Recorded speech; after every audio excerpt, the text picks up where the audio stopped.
So happy to be back. It's Monday. We're doing something, we're bringing something back, the Monday Mentoring for Entrepreneurial Speakers. Today, we're going to talk about creating client consistency. Everybody wants their clients to be consistent. You would love to be able to send an email, have it responded, have a conversation, set up the second one, be able to expect from what you want from your clients. Um, because you have to be consistent. You want them to be consistent.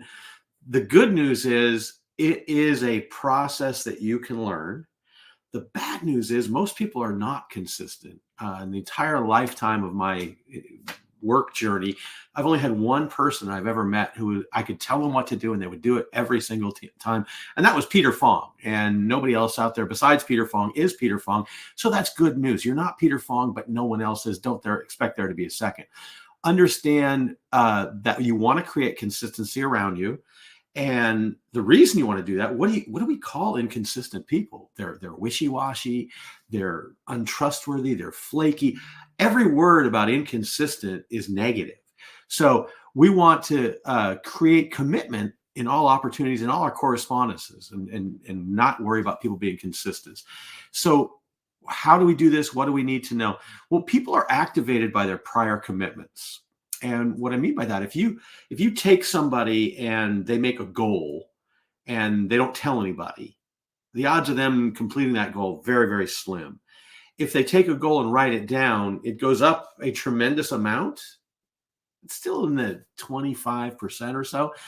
If they make a goal and publicly share it, it goes up into the 80th percentile as far as them creating that goal. So that's what we want to do. And there's little tips and little tricks. The restaurant industry, for example, has a horrible problem with no-shows. So what they did is they did an experiment with adding on their automated, appointment calendar. They said, will you please call us if you're not going to show up that day? That will you please, it made it available to them to do. So it's willful. It's on their own dime. It's not, you must. Will you please? It makes it voluntary. That's the key word we're looking for, is voluntary. And so when you want to create these commitments with people around you, what you need to ask yourself is, have you done enough homework? On what they've done publicly, committed to publicly, actively, and voluntarily. What have they said? What has your client said in the past? Well, we are committed to X. We are committed to Y. Well, that's something that you can use when you're talking to them. Well, I know that you guys are committed to this. If it leads down your path, that's a way to create this activating consistency. So what have they done publicly? What have they done? What have they committed to? What are they actively doing to? What have they voluntarily done with that? Have you asked your public commitments in a voluntary way?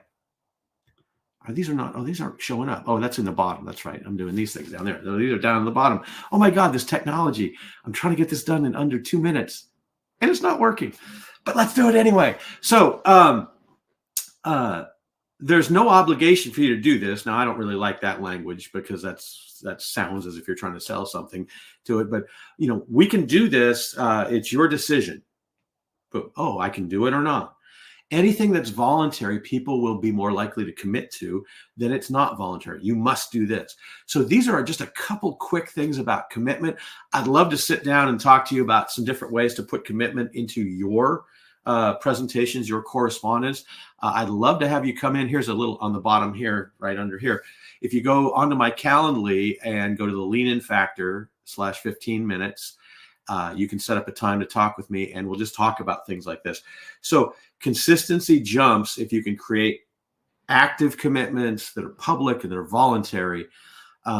These are directly the amplifiers that you'd find if you're looking at influence and like Dr. Robert Cialdini's work. These are great ways to get your business going, which moves other people ahead. Again, the difference between influence and manipulation is if I'm doing it to better myself, that's totally manipulation.